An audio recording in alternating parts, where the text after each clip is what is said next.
So, as an European student, I think that we have to be extremely proud of today's Boeing Airbus success with its Airbus A321neo and B7.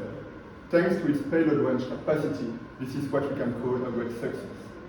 But today, we'll be working for Boeing and we'll focus on the solutions that Boeing can investigate in order to retake the middle of market and to stop that overreacting policy that we've been following for decades. For that, I am extremely proud to present you the Ilios plan made under the supervision of Professor Speyer.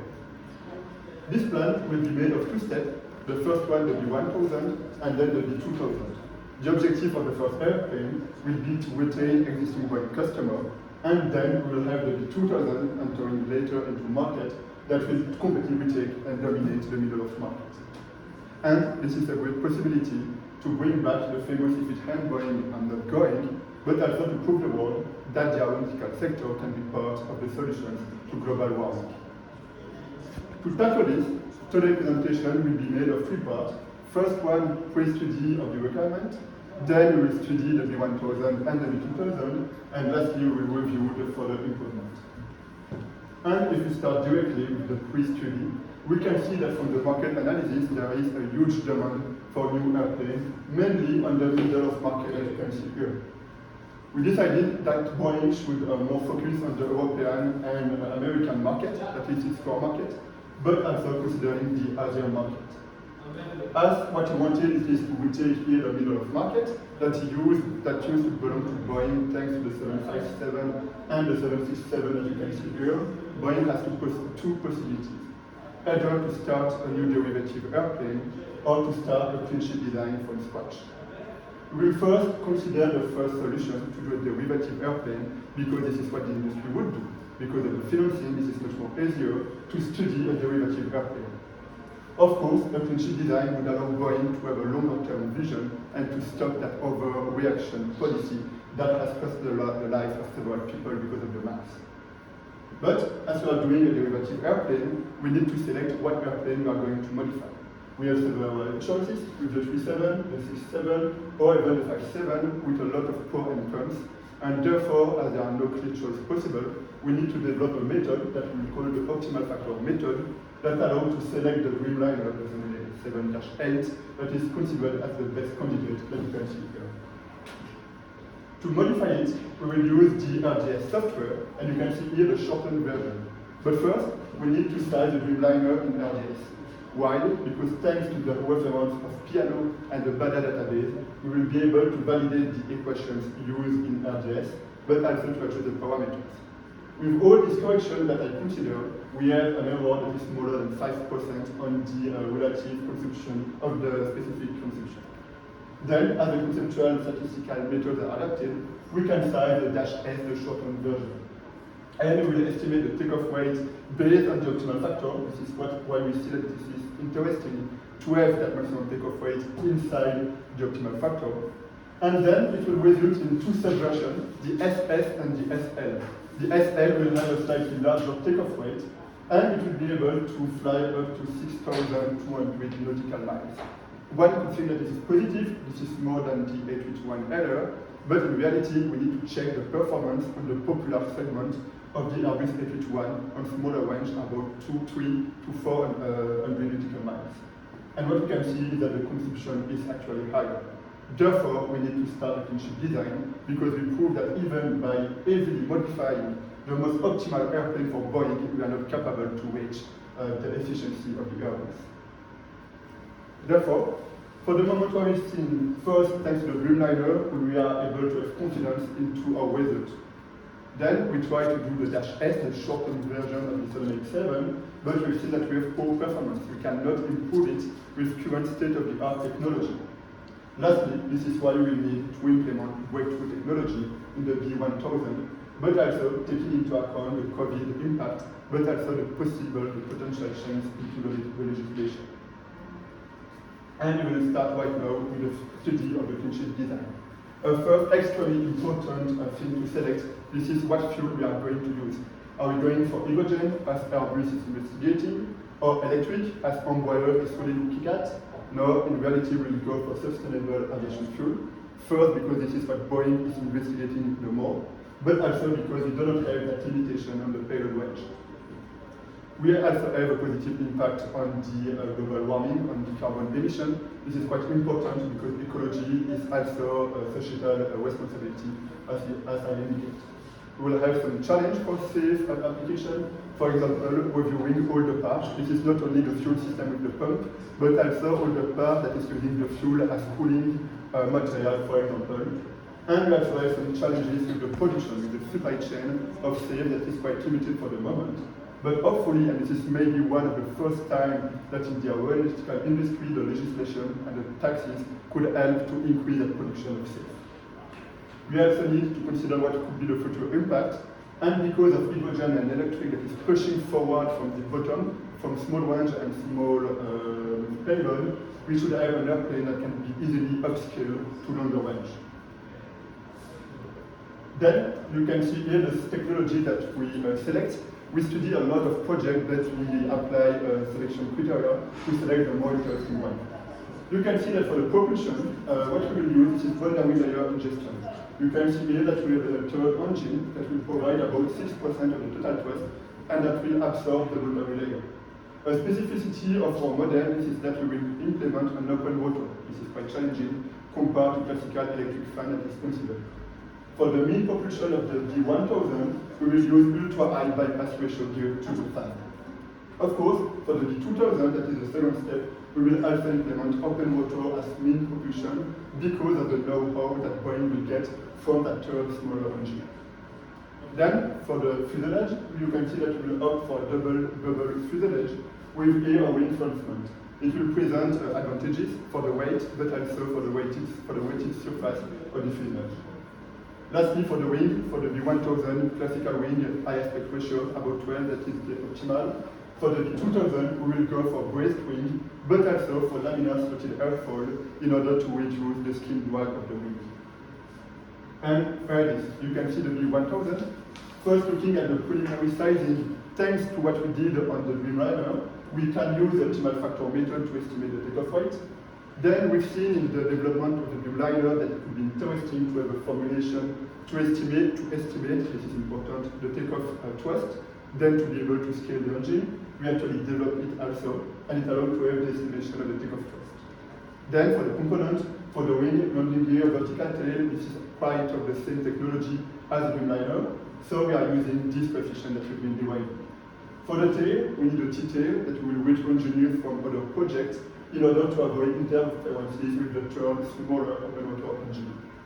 For the main engine, the ultra-high bypass ratio gear turbofan, we use a kind of mix between classical estimation methods, but we increase the accuracy by using a simplified components-based method, taking into account the gearbox. It gives a 15% gain in thrust-specific fuel consumption.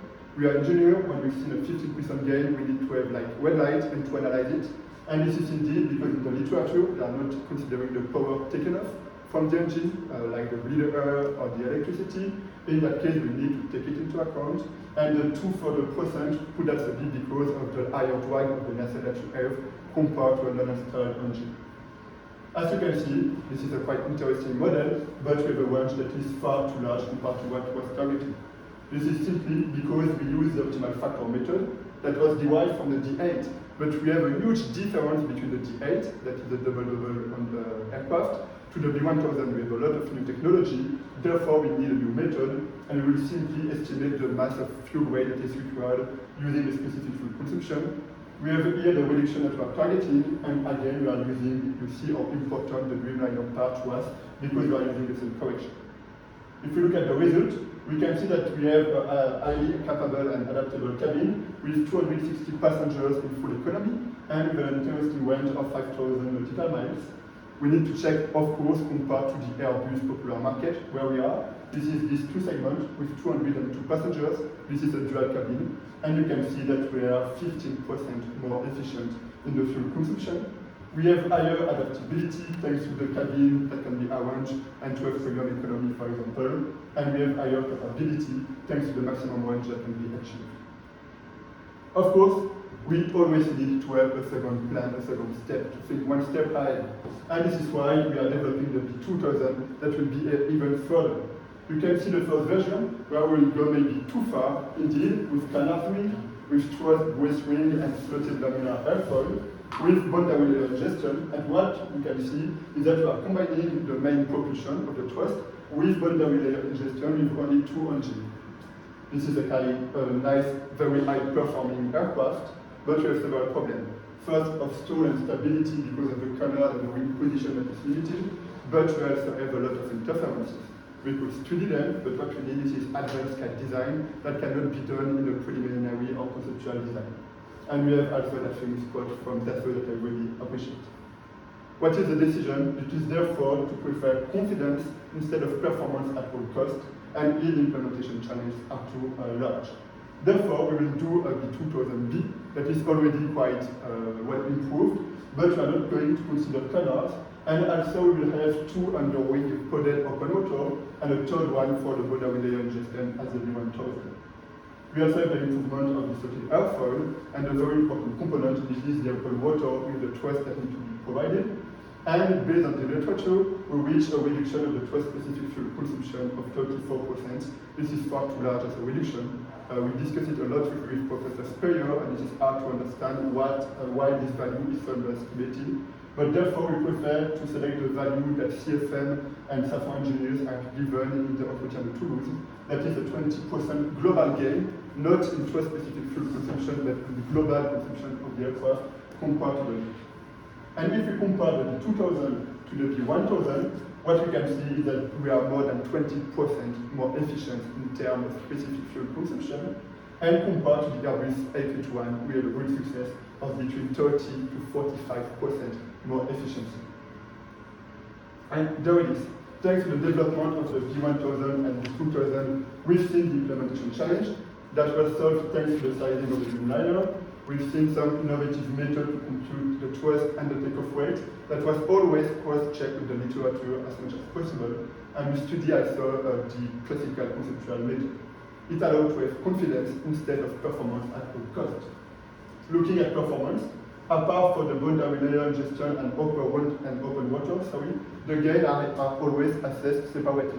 For example, for the thrust-based wing, I'm not simply applying a 15% gain at the end because this is what is given in the literature. No, I am considering the impact on the induced drag, on the skin drag, on the weight, eventually on the specific fuel consumption for the engine, and this is really the key point to have high accuracy and to have that 15% gain for the B1000 compared to the Airbus, and to 30 to up to 44%. And with that, we'll be able to rotate the market share. Lastly, we're looking at the impact and further improvement. We have that very important figure where you can see the impact on the consumption for every technology. And you can see that, for example, for the double fuselage, you will have, thanks to the weight reduction, a gain of 10% in the consumption compared to the Dreamliner. I always apply this technology to the Dreamliner to be able to compare the same thing. We also have a lot of other challenges. For example, for the fuselage, to study the impact of the double bubble on the boundary layer ingestion. And you can see that for all the parts we have these challenges. But what is important to consider is that for all what is linked with the engine, what we need is to size the engine, open water and ultra-high bypass ratio gear turbofan, inside some advanced software that will simulate and that will use component-based method to have accuracy. For all the other, as you can see, what we need is CAD design, CFD, and optimization. And when you see that you need this is a good signal that you just finish and validate the conceptual and preliminary study, and that you can use a big gun and put all the engineering power from Boeing into the detailed design, and to optimize every part separately using variant-based method, and then to study the global optimization with other optimization technology. Of course, because if you are failing to plan that we are planning to fail, we need to think about the B3000. And here the idea is to say, okay, Boeing is not thinking about hydrogen, but what if hydrogen is becoming interesting? You need to be prepared for that. And here we will use the case study that we did on the A380, and we can see that you have a lot of challenges.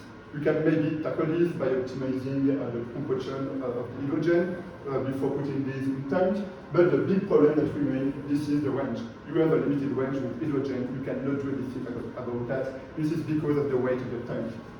What would be the solution? This is to use the hybrid aircraft. what we would do, this is put some fuel back in the wing, and this is what you can see here. We have here on that axis the mass of fuel that we will increase from 0 to the maximum for the A380. And you have here the lambda coefficient, the degree of freedom, that will tell you how much hydrogen I am using. If you have lambda is equal to 1, you have a pure hydrogen aircraft. Lambda to 0, you have a pure kerosene aircraft. And what you can see, you reach here, this is in the interesting part, you have value on the range that is 3 to 4 to 5 times the range computed here. So that will be the game changer. What is for Boeing here? First, indeed, investing in the hydrogen, this is too risky if you do not have the public financing as Airbus is having thanks to the European Union. And you have to be proud of that. But we need to let the door open. And here we have also a degree of freedom thanks to the bottom layer ingestion engine that is providing between 5 to 10% of the thrust. And so we can play with that lambda. And we can select exactly the value we want, which is something that Airbus can do. Also, we have that extremely interesting conferences. I didn't see the conference, but I've seen the slide. And this is extremely interesting because if you are reaching the DOE goal of the PMFC energy density, we would have a reduction on the fuel that is required for electricity. Here, we would have even a larger reduction of the weight penalty because we will also use the electricity for the boundary layer ingestion. And here we are, thanks to these three parts that we've been studying today, we've seen the parameterization of the software, but also we've proved the necessity to start the new NMA program, the new clean sheet design.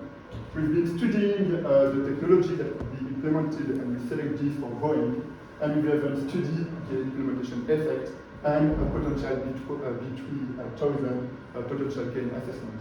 And yes, maybe that with that, we could say that if it hadn't Boeing, I'm not going, and modify it into if it's Boeing, it will be cool. But you also need to be proud of European looking forward philosophy of Airbus.